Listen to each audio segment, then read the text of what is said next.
Hi, and thanks for stopping by here.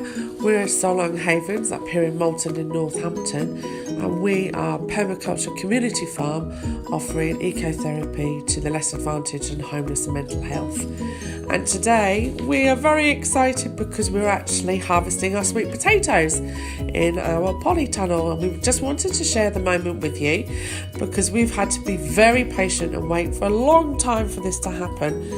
And we just wanted to share it with you. Now, sweet potatoes are normally needing lots of light, but here goes. These will go in the bin. Compost, yeah, please. Very first sweet potatoes. Oh my gosh! Look at this.